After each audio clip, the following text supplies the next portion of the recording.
What's What's up, up, everybody? everybody? Welcome back to the Mindset Mogul podcast. We are your hosts, Josh Jacobs and Bradley Mora, and we are back with another episode today. We are going to talk about hiring, building a team for your company. This is something that me and Brad are both going through right now and figured it's relevant to talk about, as we've also gotten questions about this in the past. So let's just jump right into it. I think there's a lot that we could talk about when it comes to hiring, and we'll kind of break it down. But like, what I'm curious about from you, Brad, because I've never talked to you about this before, and I'm sure we have some similarities and some differences, but like, what are some things that you look for when you are... So basically, what I'm trying to ask here is, there's something that you look for in an employee before even hiring them, right? And you want to make sure they match the culture. Like, are you looking to see if they match the culture? Are you looking to see if they get the job done? Are you looking to see what their experience level is? Are you looking to see if they're eager to learn? Like, what are the most important things that you look for when you are going to hire somebody? And this is helpful for both an entrepreneur who owns a business and is going to start building a team, and also the person who wants to get a job and wants to understand what the employer is looking for from their perspective. So what I'm going to talk about has to do less with the filtering process, but once you're in the interview, because I find the filtering process, I honestly probably haven't perfected its scale yet, but let's talk about when you get somebody into the interview process. You think you might be onto somebody that's the right fit. I think these things, what I'm saying, applies generally to knowledge roles more so, skilled roles more so than if you're hiring for somebody who's going to be a hard worker, consistent, reliable, and something that is, not in front of a computer. I draw that distinction. But if you're doing most of your work in front of a computer, talking with people, deploying creativity in your job, this is how I think about bringing these people on board. And so the first thing, on your point about culture, I don't think you can actually, in most cases, get a good read on that from interviews, because everybody knows the right stuff to say. You should still ask the standard, call them psychology questions, and have people talk about their background and have them talk about what their values are and those types of things. And if they can't talk about that in a cohesive way, then they haven't prepared, which is should be a big flag for you. But I look at that as table stakes, that everybody has the capability to say the right things in an interview. So immediately there, especially for higher stakes interviews, you got to take some of that with a grain of salt. And so the two things when I'm in a conversation with somebody that are the most important to me is, one, someone gave you a deep dive, someone will go through the resume and be like, here's what I've done. Where you really want to dig in with them is what did you do exactly in that role? Walk me through your day-to-day, get granular. Where did you win? Where did you lose? And how did that move the needle in the business?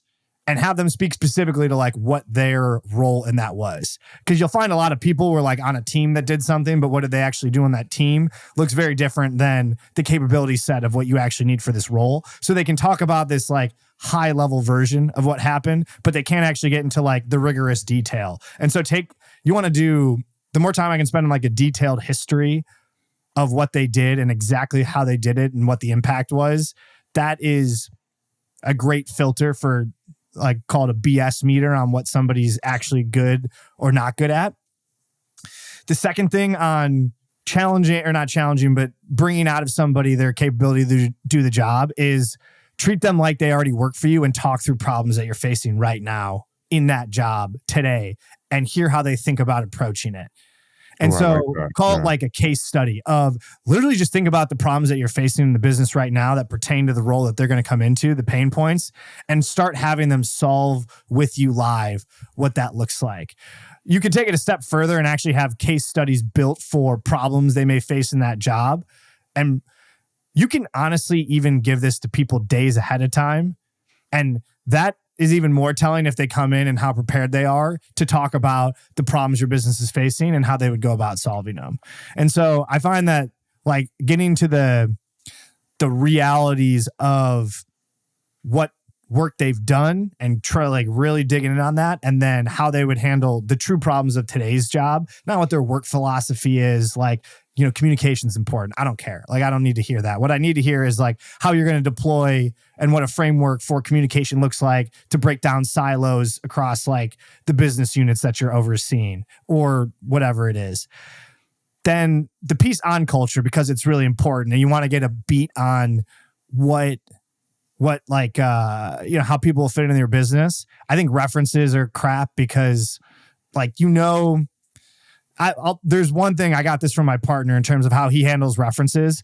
He'll ask about people's work styles and like he'll ask creative questions on reference calls that like can kind of bring people's guards down to try and get to the root of how that person operates to see if it is the same as what they told you in their interview. And like, if there's any, like, if it doesn't add up, there could be something there that's a flag, but generally references are just going to tell you good things. And so actually back channeling, just getting clearance from the person. Can I go talk to anybody I can find in your network, which is like really easy to do today because of LinkedIn. And also if you're hiring somebody who's in like a similar industry as you can probably find people that have worked with them that aren't on the reference list to go talk to and get the real story.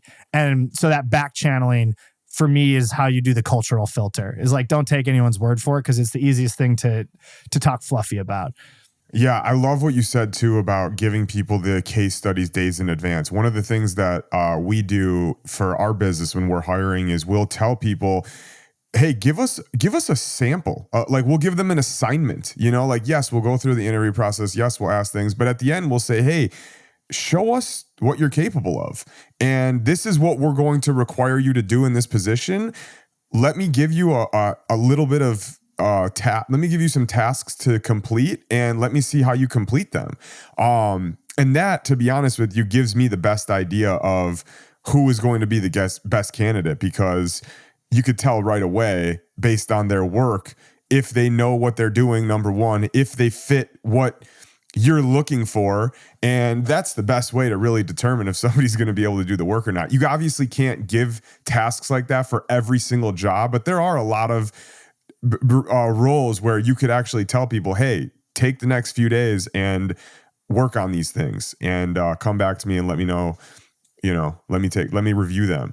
So I agree with you there. I think that for us has been the most helpful, especially when it comes to, hiring outside of America, because I know at least in my business, we hire Americans and then we hire overseas talent.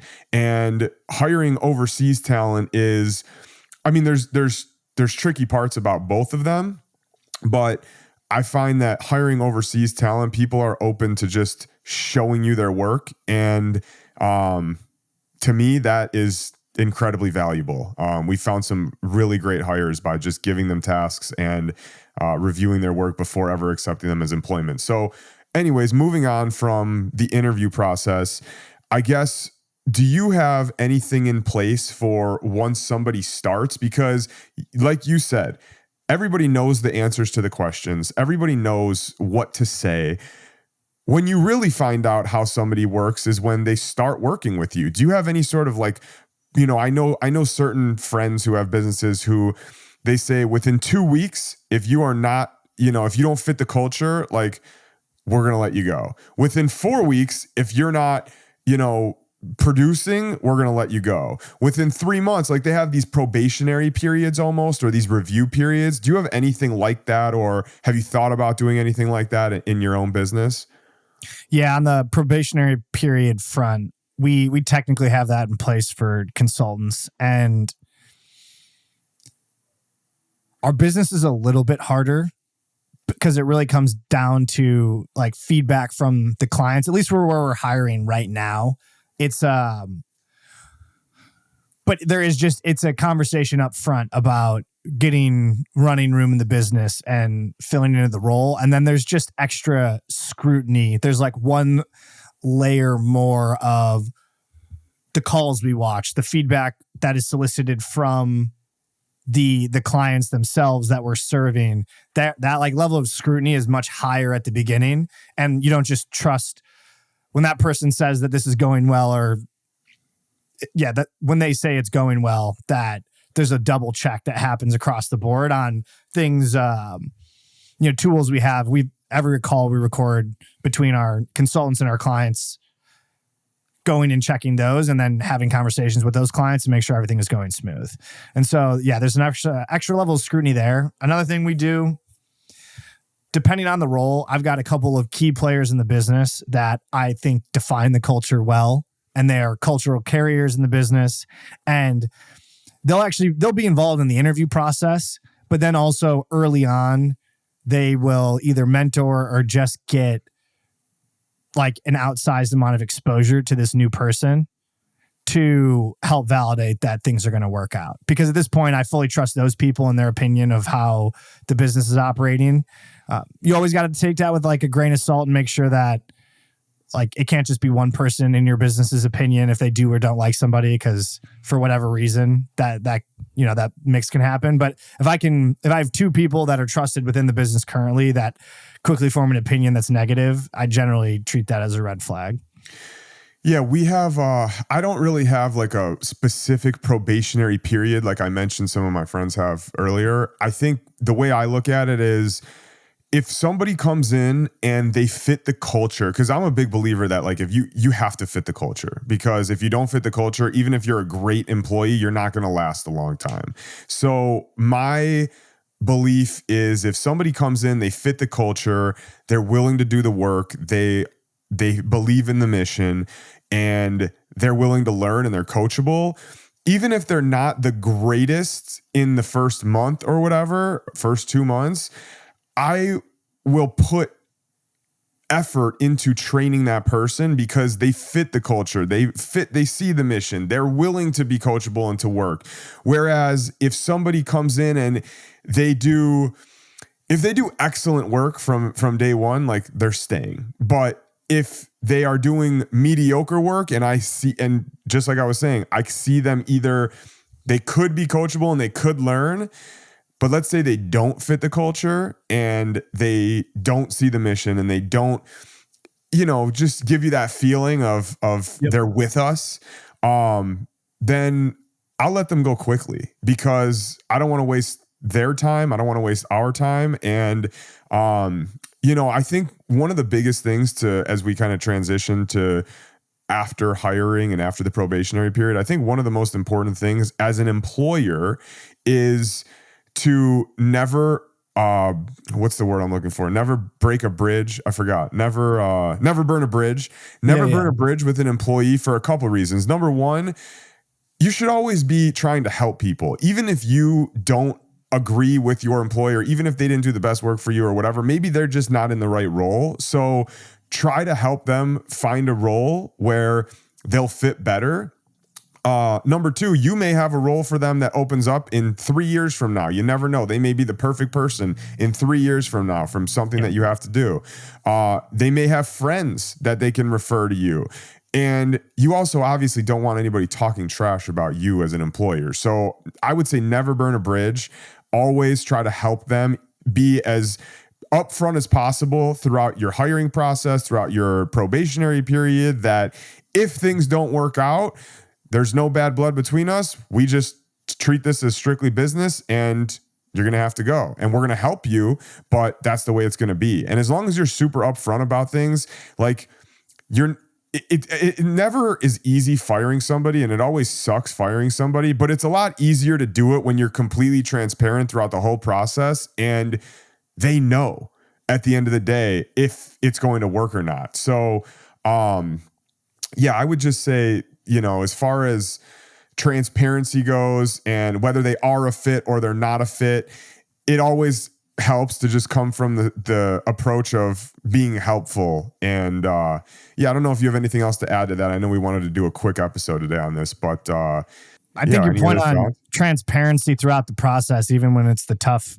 and it's not the way you wanted it to go, there is an elegant way to end most relationships.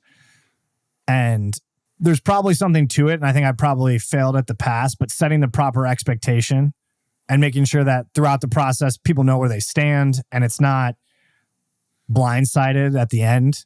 And basically, this is what you're saying in terms of transparency. That's when people get pissed off and disgruntled, is when you're blindsided.